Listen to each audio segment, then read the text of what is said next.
Good morning, here we go again. I hope you're well, and I'm sorry for the lack of videos coming out of this channel, but I'm just too busy. Anyway, I can do stuff on holidays, but any other time I'm just that busy. There's just no way in hell I'm going to be able to do anything. Anyway, here we are. We're in a place we've been before, and that's for a reason, because it's fairly open bushland, except for that piece right behind there. Most of this is open bushland, and that's for a reason. Now, if you look at the trap, you'll notice that it looks different, and that's because I've pulled the fly screen off the outside, and I've replaced the time-lapse cameras with trail cameras. Now, I know what you're thinking. I know some of you guys are shaking your head right now, but here's a question. Why don't trail cameras work? Why don't they work? If you think long enough and hard enough about it, there's probably quite a number of reasons why they don't work. And what we're going to try and do is eliminate those reasons and give our trap the best chance at working. So there's a lot of reasons. Have a look at the description below and you'll see why and why we need to do this. I just saw something down there. Probably just a bird. Okay, let's see what happens. Let's hope nobody pinches it. I thought that what I saw was a lot closer than it actually was. It was actually over here, which means that whatever it was a lot bigger than a bird. Hello again, sorry for the intermittent videos, but I've been on a bit of a roller coaster ride over the last 2 years, and extracting the information is very time consuming. If you're eating something right now, you might want to pause this for a moment.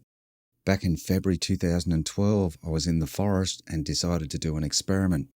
I decided to urinate on a large rock and have one of our time-lapse cameras watch it from a distance just to see if it attracted anything. We did collect some footage of something coming in to sniff around. It's not very good footage, but it shows something on the ground, then whatever it is seems to stand up.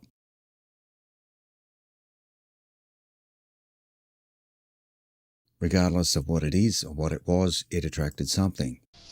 So I decided to do the same experiment again and urinate near a tree in full view of one of our cameras. So what I was thinking was that this might be something to attract a yowie, and it also distracts attention away from the camera trap. I deployed the trap on Sunday the 26th of December 2021. On Wednesday the 29th at 1:18 a.m. in the morning we had our first visitor that approaches from the east and leaves to the west. What gives this away as being unusual is the impacts of the footsteps. Have a look for yourself. These are my footsteps at 40 metres, and this is our unknown subject at over 40 metres away.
There's nothing unusual about the step lengths, and they're within range of a kangaroo and a wallaby, but the impacts are almost off the chart. The average step length tells us that the subject should be 5 foot 5 inches tall, which is 1 inch taller than one of our subjects in video number 53. Exactly 2 hours later, at 3:18 a.m, we had another visitor, which also approaches from the east and also leaves to the west.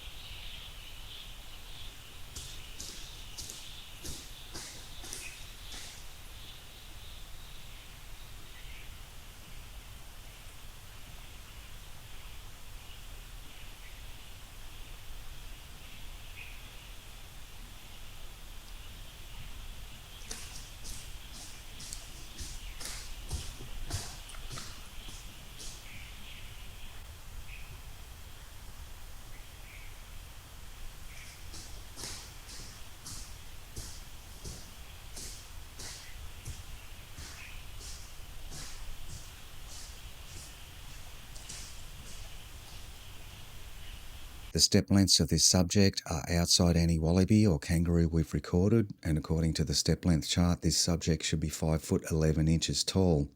This matches another one of our subjects from video number 53. Again, the impacts are almost off the chart. 1 hour and 33 minutes later, at 4:51 a.m, 4 minutes before dawn on the same morning, what appears to be our 5 foot 11 subject returns, but from the south, and again leaves to the west.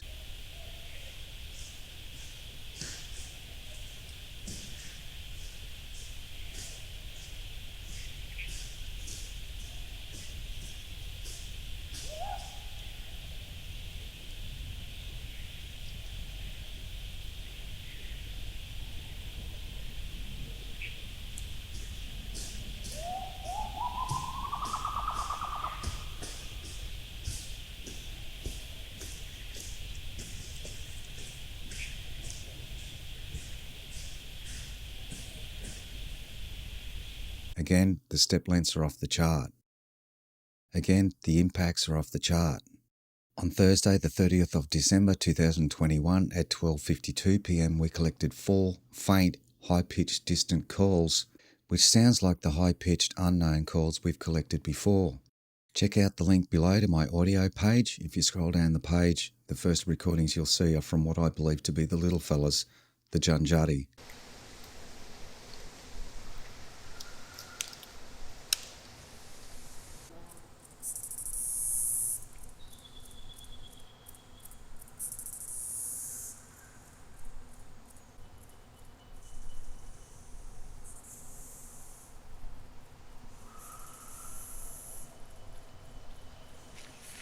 In August 2018, I recorded myself calling out numbers at 5 metre increments from 0 to 100 metres. 20.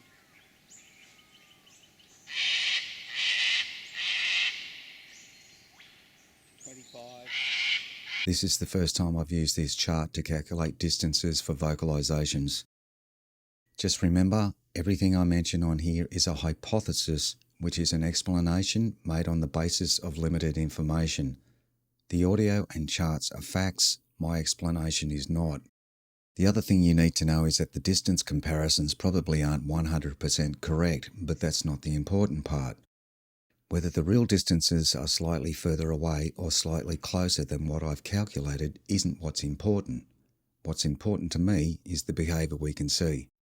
29 minutes later, we collected 4 sets of unknown footsteps from what appears to be 2 separate subjects, but not all were measurable.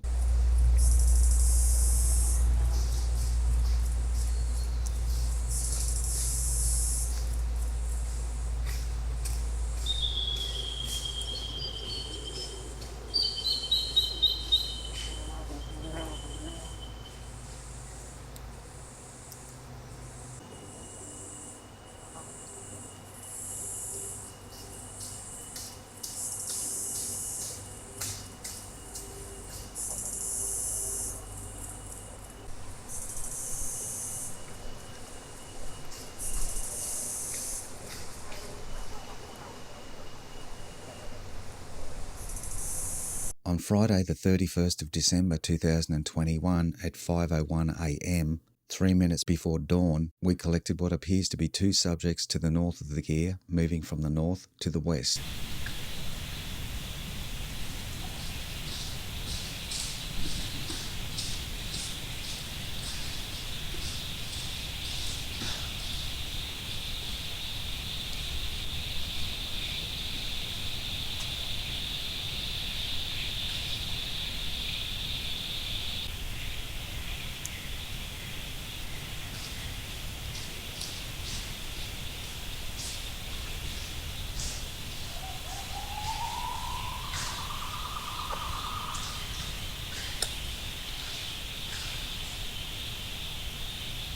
The first subject is much heavier than myself and should be around 5 foot 6 inches tall.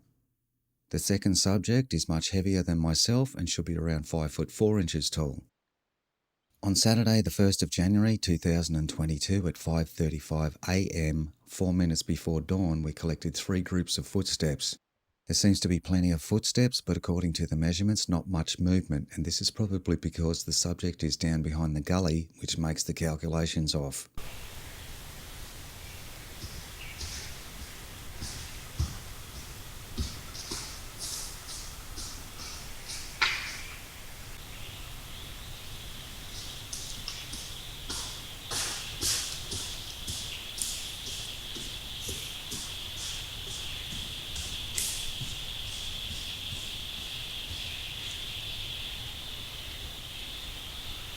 This subject is much heavier than myself and should be around 5 foot 6 inches tall.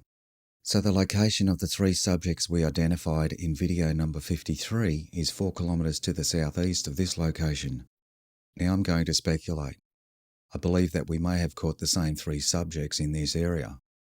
I also believe that if that is them, then they already have accumulated knowledge about our camera trap. It would appear to me that they know that a green container with cameras on the top is bad, but a green container without the cameras on top is safe enough to carefully walk past at night. So if that is true, we are going to confirm their beliefs for them and deploy the gear again in a nearby location, but this time we'll have the cameras on top. We're going to try and lull them into a sense of false security. My guess is they'll avoid it like they did last time. Then we'll deploy the gear again without the cameras on top, but this time I'll have the cameras set up properly. Who knows, we might just catch them. We did have someone in the last video questioning the barking audio that we collected, suggesting it was a kangaroo. So, here is a recording of a kangaroo, followed by our unknown recording from the last video.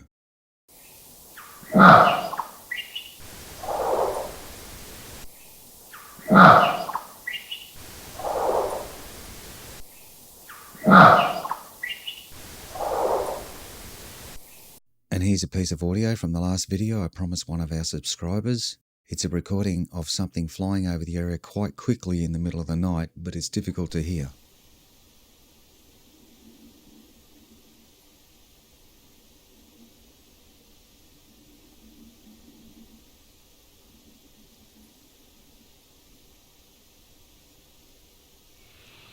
That's it for this video. I'll deploy the gear again as soon as possible and we'll see what happens. Stay safe and thanks for watching.